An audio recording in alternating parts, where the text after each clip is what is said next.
Assalamualaikum warahmatullahi wabarakatuh. Perkenalkan, nama Fuad Bawazir Harahap, NIM 2214010033, Prodi Pendidikan Agama Islam. Baik, di sini saya akan menjelaskan bagian yang pertama, yaitu fikih ibadah. Pembahasan yang pertama yaitu at-thaharah. Secara bahasa Arab, thaharah berasal dari kata bahasa Arab yaitu at-thaharatu, yang artinya adalah bersuci, atau dengan kata an-nazafah, yaitu bersih. Nah, itu merupakan secara bahasa Arab. Sedangkan secara istilah, thaharah itu adalah menyucikan diri dari hadas maupun najis agar ketika kita melakukan suatu ibadah kita menjadi sah tanpa adanya najis dan hadas ketika kita melakukan ibadah tersebut. Nah, perlu kita ketahui bahwa najis dan hadas ini berbeda. Nah, adapun najis adalah kotoran fisik yang berwujud seperti darah, nanah, kotoran manusia ataupun hewan yang ada bentuknya, itu merupakan najis yang berada di tempat atau di pakaian atau di badan kita, itu merupakan najis. Sedangkan hadas adalah status hukum atau keadaan pada diri seseorang dalam keadaan tidak bersih. Misalnya ketika seseorang itu buang air kecil atau buang angin, maka di situ dia telah berhadas, yaitu berhadas kecil. Nah, dengan menghilangkannya dengan wudhu, itu adalah hadas. Dan najis ini terbagi menjadi 3, yaitu yang pertama najis mukhaffafah, najis ringan. Apa yang menjadi najis ringan ini tersebut? Najis ringan adalah misalnya ketika kita menggendong bayi yang masih berumur sebelum 2 tahun, maksimal 2 tahun, dan belum makan apa-apa selain dari air susu ibu. Nah, ketika kita menggendong bayi tersebut, tiba-tiba bayi tersebut kencing dan mengenai pakaian kita. Nah, cara menghilangkan najis mukhaffafah tersebut adalah dengan memercikkan air ke seluruh pakaian yang terkena air kencing bayi tersebut. Cuman mempercikkan air, tidak usah merendam baju tersebut, cukup dipercikkan saja karena masih najis ringan.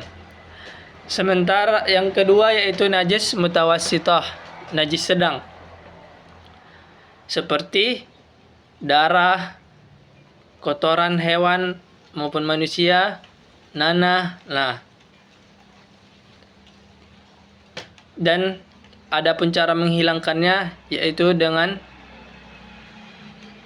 dan ini terbagi menjadi 2, yaitu ainiyah dan hukmiyah. Najis mutawassithah yang ainiyah ini masih jelas bau, warna, dan zatnya. Itu adalah ainiyah. Maka menghilangkannya adalah harus kita siramkan air ke tempat yang terkena najis tersebut, dan kita pastikan baunya sudah hilang sampai bersih.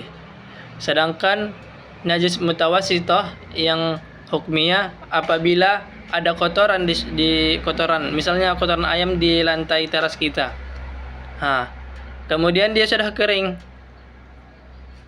maka itu tidak perlu disiramkan lagi air ke tempat tersebut, tinggal digosok-gosok saja sampai hilang. Sudah cukup begitu saja, tidak perlu menggunakan air.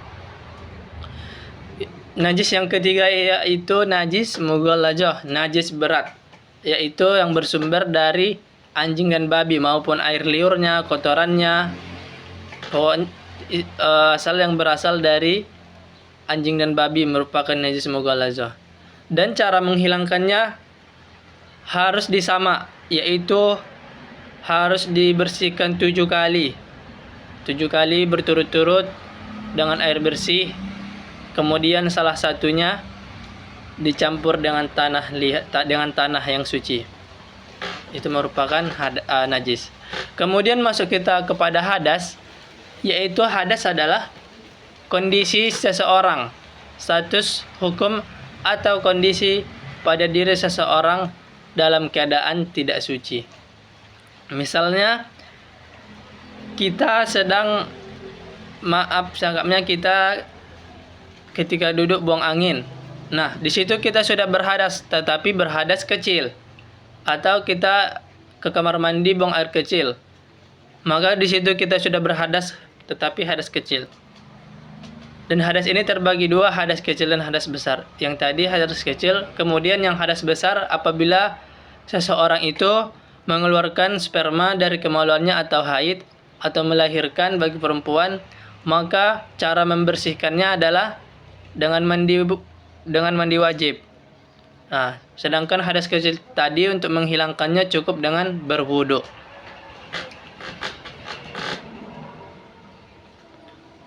Dan permasalahan yang utama yang sering kita temui memang di perbedaan antara najis dan hadas ini.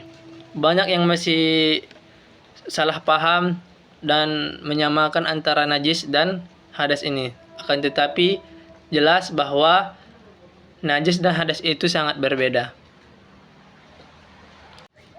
Kemudian cara menghilangkan hadas apabila kita tidak menemukan air, agama Islam memberikan kepada kita kemudahan, yaitu dengan cara bertayamum. Tayamum adalah menggantikan daripada wudhu kita. Bagaimana cara tayamum? Di sini akan kita jelaskan dari niat sampai tata caranya. Jadi, ketika kita sulit menemukan air, misalnya kita di suatu tempat yang minim air, susah mencari air, maka tidak ada alasan kita untuk tidak bisa beribadah. Makanya Islam memberikan kemudahan kepada umatnya dengan cara mengambil tayamum untuk menggantikan wudhu tersebut. Nah, jadi tata cara tayamum yang pertama adalah siapkan debunya dulu. Nah, siapkan debu, kemudian tepuk kedua telapak tangan ke debu tersebut sambil berniat nawaitu tayammamu li istibahati salati fardalillahi ta'ala. Ini debu tadi kita hentakkan agar tidak menempel semuanya.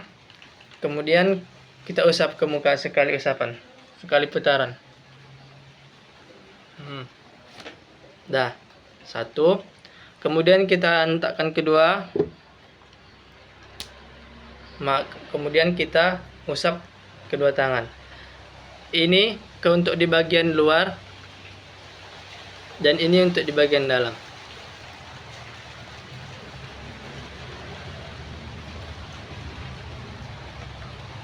Sampai ke sini pertemuan. Kemudian masuk yang ke kiri.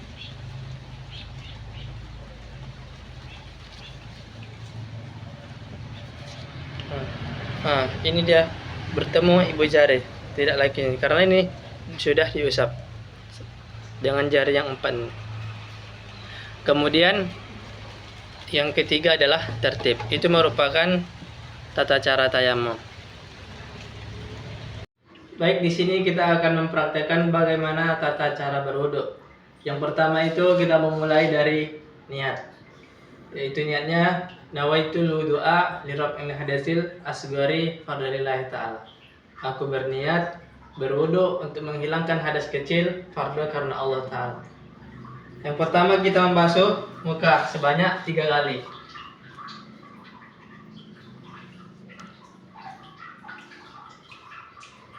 Sampai batas tumbuhnya rambut untuk bagian membasuh muka.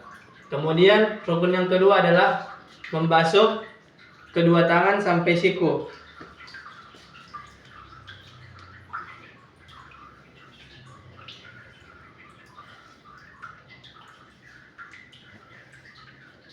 Kemudian rukun yang kedua, yang ketiga adalah mengusap sebagian kepala.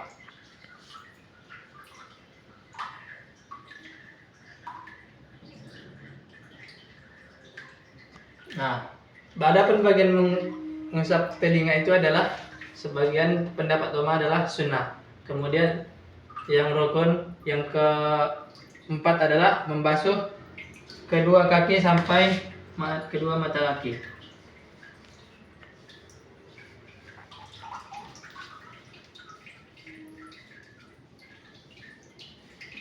Nah, yang terakhir adalah tertib. Jadi harus jelas dari yang pertama niat, membasuh muka, membasuh kedua tangan, sebagian kepala, dan membasuh kedua kaki sampai mata kaki. Ini merupakan cara untuk menghilangkan hadas kecil, sama dengan tayamum. Kemudian setelah kita berwudu disunahkan untuk membaca doa setelah berwudu. Asyhadu an la ilaha illallah wa asyhadu anna Muhammadan abduhu wa rasuluh. Allahumma ja'alni minat tawabin wa ja'alni minal mutatahhirin wa ja'alni min ibadikas salihin. Amin. Selanjutnya yaitu poin yang kedua yaitu konsep ibadah. Apa itu ibadah dan apa pembagiannya? Ibadah ini adalah segala sesuatu yang dicintai dan diridhai Allah, baik itu berupa perkataan maupun perbuatan lahir maupun batin, maka itu sudah dinamakan sebagai ibadah di sisi Allah. Kemudian ibadah ini juga mempunyai bagian, yaitu yang pertama adalah ibadah mahdoh. Apa itu ibadah mahdoh? Yaitu ibadah yang ketentuannya dan caranya sudah ditetapkan secara detail dalam nas atau di dalam Al-Quran. Contohnya salat dan puasa itu merupakan ibadah mahdoh yang sudah ketentuannya sudah ditetapkan di dalam nas. Kemudian apalagi yang kedua yaitu ibadah ghairu mahdah. Ibadah ghairu mahdah ini merupakan ibadah yang kita kerjakan pada kehidupan kita sehari-hari yang berniat dan niatnya hanya kepada Allah. Contohnya ketika kita mencari nafkah untuk keluarga kita, untuk para santri dan siswa dalam menuntut ilmu, itu merupakan ibadah, tetapi ibadah ghairu mahdah, aktivitas duniawi yang bernilai ibadah dan niatnya kepada Allah Subhanahu wa taala. Itu merupakan ibadah mahdah dan ghairu mahdah. Yang mahdah tadi ketentuannya sudah ditetapkan dalam nas, sementara ghairu mahdah adalah aktivitas kita sehari-hari yang bernilai ibadah karena niatnya kepada Allah Subhanahu wa taala. Selanjutnya kita masuk kepada tata cara dan syarat dan rukun salat. Sebagaimana kita ketahui bahwa salat adalah tiang agama. Apabila kita tidak melakukan salat, maka tiang agama kita adalah runtuh. Ibaratnya dalam sebuah bangunan, salat merupakan sebuah pondasi. Jadi pondasi dulu dibangun, baru yang lainnya. Apabila pondasinya tidak bagus, maka bangunannya pun akan mudah runtuh. Begitu pula dengan kita. Apabila sholat kita tidak sempurna atau putus-putus ataupun bahkan kita tinggalkan dengan sengaja, maka keimanan kita pun akan runtuh. Nah, selanjutnya kita masuk kepada pengertian sholat. Sholat itu adalah secara bahasa doa, yaitu doa. Sedangkan secara istilah adalah sholat itu adalah kegiatan yang kita lakukan mulai dari melakukan takbir sampai diakhiri dengan salam. Itu adalah sholat. Dan sholat ini juga memiliki rukun, syarat, rukun dan syarat. Yang pertama kita bahas adalah syarat sah salat. Apa yang menjadi syarat sah salat? Yang pertama kita bahas pengertiannya dulu. Syarat sah salat adalah hal yang harus ada sebelum salat. Baik itu suci dari hadas, menutup aurat, menghadap ke kiblat dan masuk waktu. Jadi syarat sah ini adalah sebelum sholat itu yang harus ada yang harus terpenuhi sebelum sholat. Dan syarat sholat itu adalah suci dari hadas. Nah, sebelum sholat kita harus pastikan diri kita, baik pun pakaian kita atau tempat kita, suci dari najis dan hadas. Apabila kita sholat dalam keadaan berhadas atau bernajis, maka sholat kita tidak sah karena syarat sahnya itu tidak terpenuhi. Kemudian syarat sah yang kedua adalah menutup aurat. Menutup aurat menjadi syarat sah sholat. Iya, sebagaimana Nabi bersabda bahwa aurat laki-laki itu adalah dari pusat sampai ke bawah lutut. Kemudian aurat perempuan adalah seluruh anggota tubuh kecuali muka dan kedua telapak tangan. Jadi ketika kita sholat itu harus menutup aurat. Kalau tidak menutup aurat, maka syarat sahnya tidak terpenuhi. Kemudian syarat sah yang ketiga adalah menghadap ke kiblat. Harus jelas kita kemana kiblat kita sholat. Kalau salah kiblatnya, maka tidak sah sholatnya karena tidak terpenuhi syaratnya. Kemudian masuk waktu sholat. Ketika masuk waktu zuhur, kita sholat zuhur. Kemudian setelah sholat zuhur, kita tidak boleh langsung sholat asar karena belum masuk waktu sholat asar. Karena syarat sahnya adalah ketika masuk waktu sholat tersebut, baru kita sholat, melaksanakan sholat. Adapun itu merupakan syarat sah sholat. Kemudian kita masuk kepada rukun sholat. Rukun adalah bagian inti di dalam sholat. Apabila kita meninggalkan gerakan rukun ini dalam sholat, maka sholat kita otomatis batal.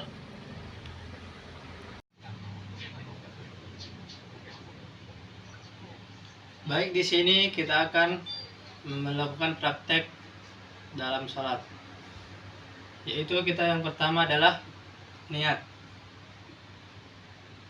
Misalnya kita sholat maghrib. Niatnya adalah usolli fardul maghribi salasa rakaatin adaan lillahi ta'ala. Aku berniat sholat maghrib 3 rakaat fardu karena Allah Ta'ala. Kemudian takbiratul ihram, Allahu Akbar.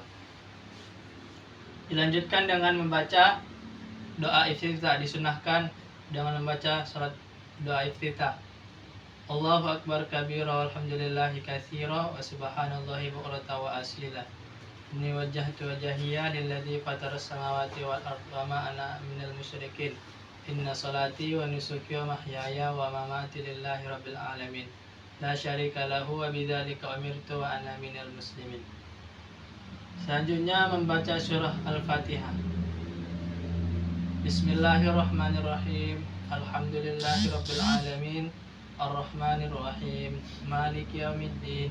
iyyaka na'budu wa iyyaka nasta'in ihdinas siratal mustaqim siratal ladzina an'amta 'alaihim ghairil maghdubi 'alaihim waladdallin. Amin. Disunahkan membaca surah pendek. Bismillahirrahmanirrahim. Qul huwallahu ahad, Allahus samad, lam yalid wa lam yulad wa lam yakul lahu kufuwan ahad. Kemudian lanjut dengan rukuk. Allahu akbar. Membaca Subhana rabbiyal azimi wa bihamdi, Subhana rabbiyal azimi wa bihamdi, Subhana rabbiyal azimi wa bihamdi. Lanjut iktidal. Sami Allahu liman hamidah. Rabbana lakal hamdu fis samawati wa minal ardi wa ma syi'ta min syai'in ba'd. Lanjut dengan sujud. Allahu akbar. Subhana rabbiyal a'la wa bihamdi, Subhana rabbiyal a'la wa bihamdi, Subhana rabbiyal a'la wa bihamdi. Selanjutnya duduk di antara dua sujud, yaitu membaca doa. Rabbighfirli warhamni wajburni warfa'ni warzuqni wahdini wa'afini wa'fu anni. Kemudian sujud kedua. Allahu akbar. Subhana rabbiyal a'la wa bihamdi, Subhana rabbiyal a'la wa bihamdi, Subhana rabbiyal a'la. Allahu akbar. Kemudian lanjut dengan tasawuf akhir.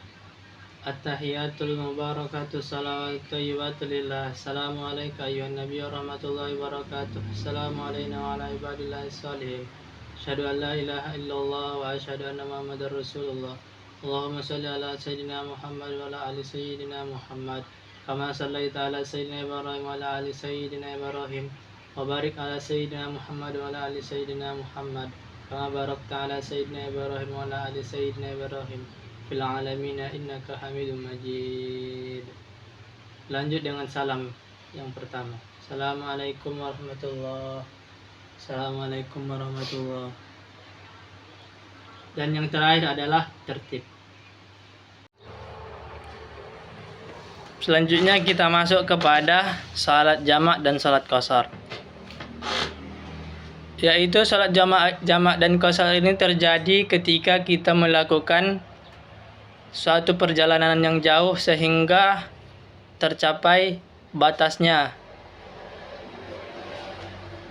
Kemudian untuk memberi keringanan, agama memberi rukhsah kepada umatnya, yaitu dengan salat jamak dan salat qashar bagi yang melakukan perjalanan jauh tersebut. Nah, yang pertama adalah salat jamak, yang dimana salat jamak ini menggabungkan dua salat dalam satu waktu. Misalnya kita menggabungkan salat zuhur dengan salat asar, dan kita menggabungkan salat maghrib dengan salat isya. Dan yang salat jamak ini hanya bisa digabungkan salat yang berjumlah 4 rakaat dan yang berjumlah 3 rakaat. Dan salat subuh tidak bisa dijamak karena berjumlah 2 rakaat saja. Nah, ketika jamak ini terbagi menjadi dua, yaitu jamak takdim dan jamak takhir. Kalau pengerjaannya dalam salat zuhur, maka itu dinamakan dengan salat jamak takdim karena mendahulukan. Kemudian jamak takhir apabila pengerjaannya dilakukan pada waktu salat asar karena di akhir. Karena pengerjaannya di akhir waktu salat asar. Begitu juga dengan maghrib dan salat isya. Kemudian salat qashar. Bedanya dengan salat jamak adalah salat jamak tadi menggabungkan dua salat menjadi dalam satu waktu, sedangkan qashar ini meringkas salat yang tadinya 4 rakaat menjadi 2 rakaat. Nah, misalnya kita melakukan, misalnya ketika pulang kampung dari Padang ke Medan, Nah, di situ boleh melakukan sholat jamak, menggabungkan sholat. Baik itu pengerjaannya di waktu zuhur maupun di waktu asar atau di waktu maghrib dan di waktu isya. Dan meringkas sholat, mengkosor sholat pun boleh karena sudah melebihi batas jarak tempuhnya. Menurut pendapat ulama sekitar 81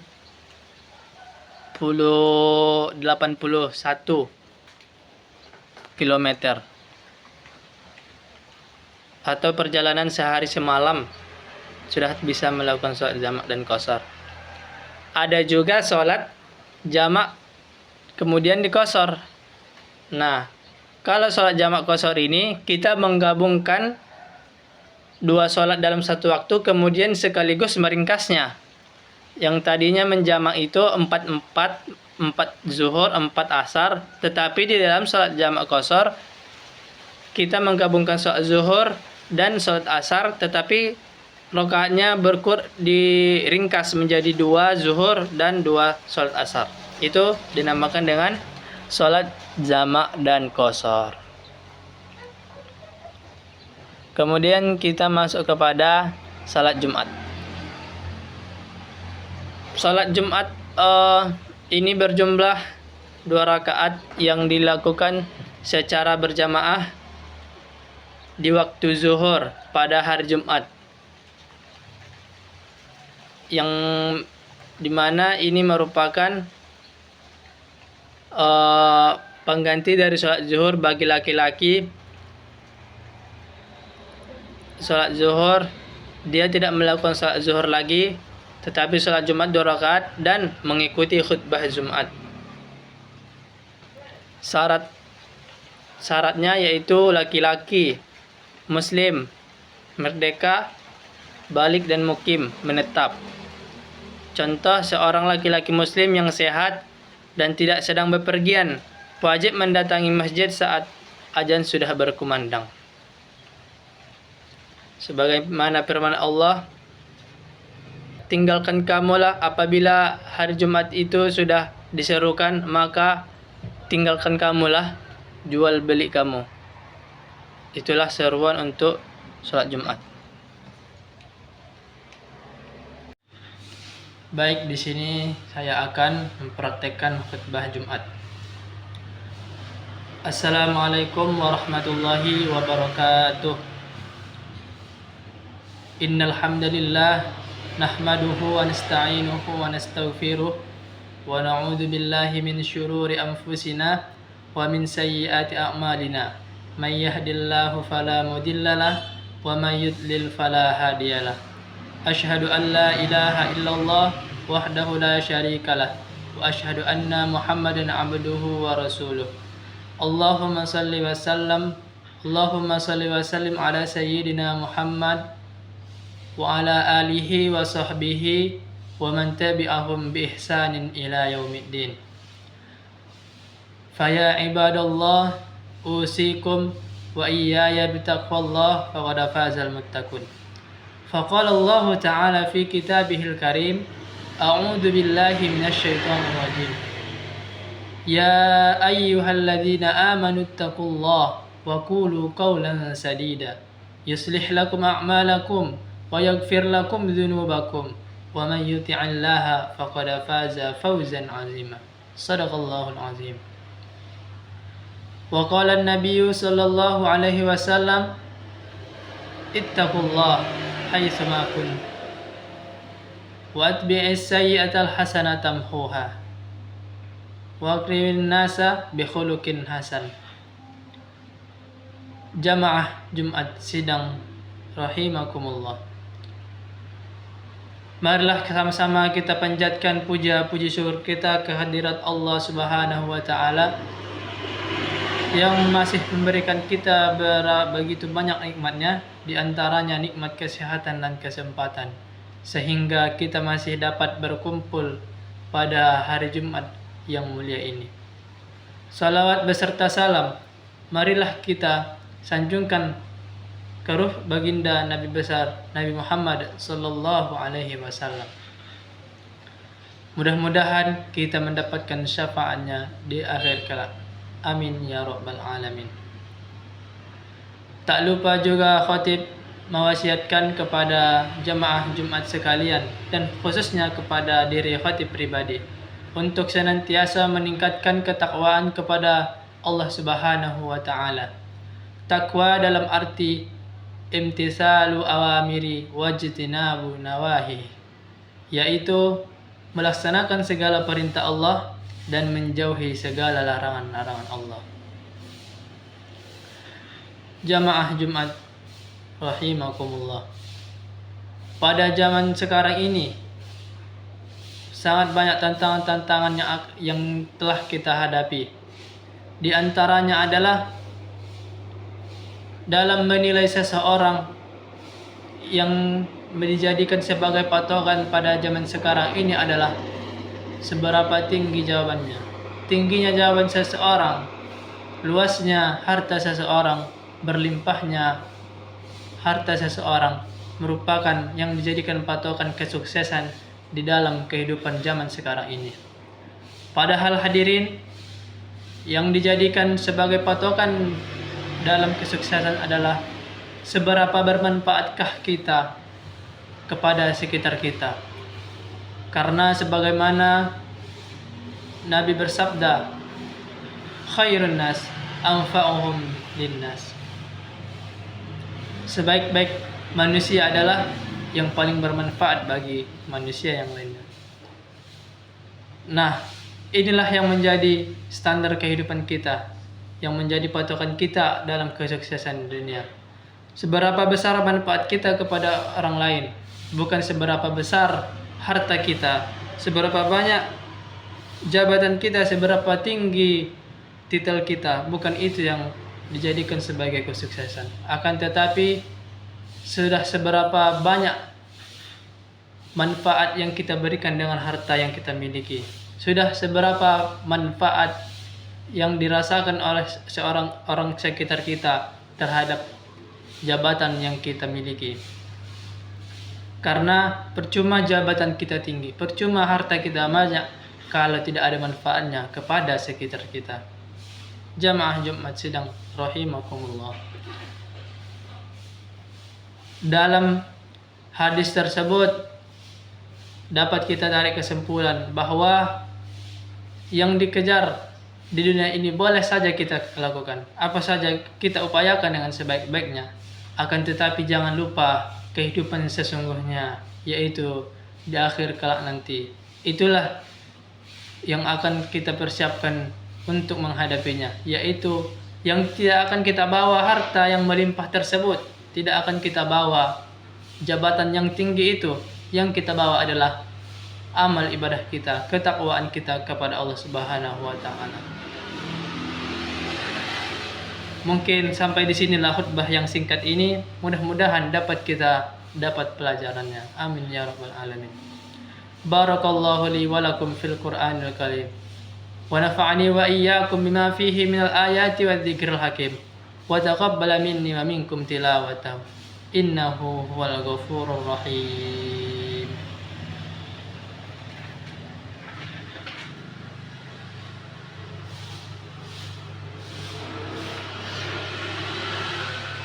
Alhamdulillahilladzi hadana li hada wa ma kunna linahtadiya laula an hadana Allah.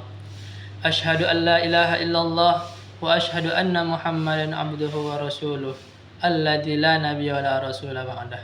Allahumma salli wa sallim ala sayyidina Muhammad wa ala alihi wa ashabihi wa man tabi'ahum bi ihsanin ila yaumiddin. Ibadallah, usikum wa iyaya bitaqwallah faqad fazal muttaqun. Faqala Allah Ta'ala fi kitabihil karim, innallaha wa malaikatahu yusalluna 'alan nabi. Ya ayyuhalladzina amanu sallu 'alaihi wa sallimu taslima.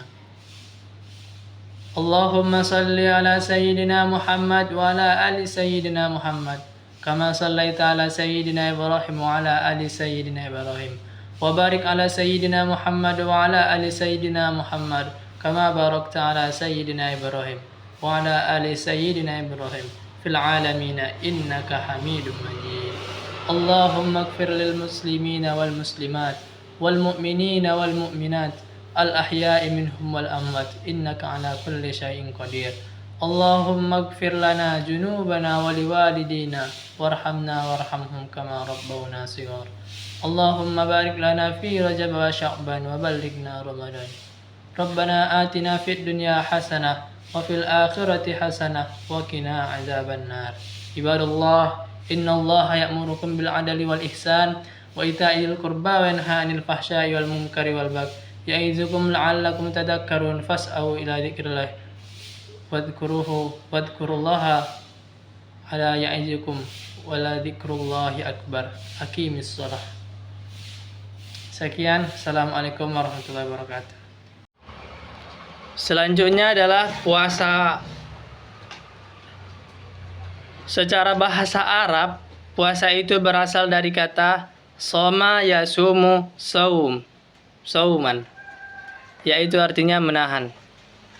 Sedangkan secara istilah, puasa adalah menahan diri dari hal-hal yang membatalkan,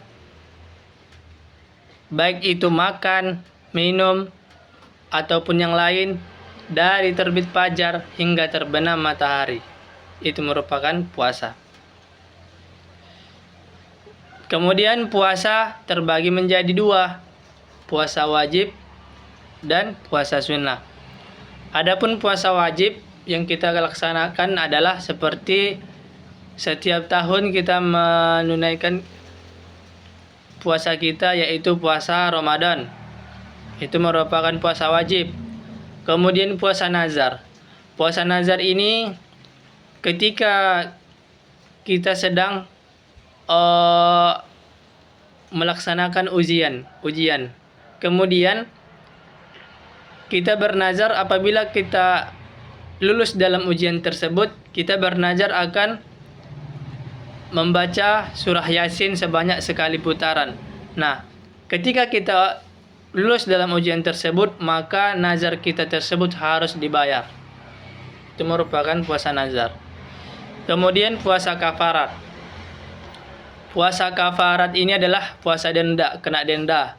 Misalnya ketika puasa suami istri itu berhubungan di siang hari, maka mereka akan mendapatkan kafarat atau denda dan wajib dibayarkan. Kemudian puasa sunnah, yaitu seperti yang sering kita lakukan pada hari Senin dan hari Kamis.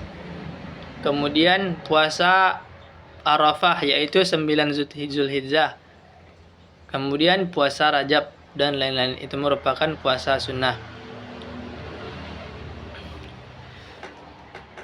Kemudian itu merupakan puasa. Selanjutnya zakat fitrah dan zakat mal. Zakat fitrah adalah zakat jiwa. Semua harus berzakat, baik itu mulai dari anak sampai dewasa, yang dikeluarkan menjelang Idul Fitri untuk menyucikan diri. Sebelum sholat Idul Fitri, wajib membayarkan zakat fitrah. Contohnya berzakat beras, menyerahkan 2,5 atau 3,5 liter beras kepada amil. Kemudian nanti amil membagikan kepada yang berhak menerima zakat. Kemudian ada zakat mal. Zakat mal adalah zakat harta yang sudah mencapai nisab, batas minimum dan haul masa kepemilikan 1 tahun. Contohnya tabungan emas yang sudah mencapai 85 gram dan telah disimpan selama setahun, maka dia harus membayar zakat mal 2,5% dari hartanya. Dan ini bagi yang sudah memenuhi batas minimum. Sedangkan zakat fitrah tadi menyeluruh, semua wajib berzakat. Kemudian haji dan umrah. Haji adalah berkunjung ke Baitullah pada waktu tertentu, baik itu di bulan Hujjah, bulan tertentu yaitu di bulan Zulhijjah, dengan amalan khusus yaitu wukuf di Arafah. Hukumnya wajib bagi orang yang mampu. Kalau tidak mampu, tidak wajib. Jangan dipaksakan karena akan memudaratkan pada diri kita. Kemudian umrah sama, berkunjung ke Baitullah tapi tanpa terikat waktu dan tidak ada wukuf. Jadi umrah ini tidak tentu kapan waktunya dan amalannya pun tidak khusus, tidak sama seperti haji. Kalau dia haji, jelas waktunya pada bulan Zulhijjah dan wukuf di Arafah.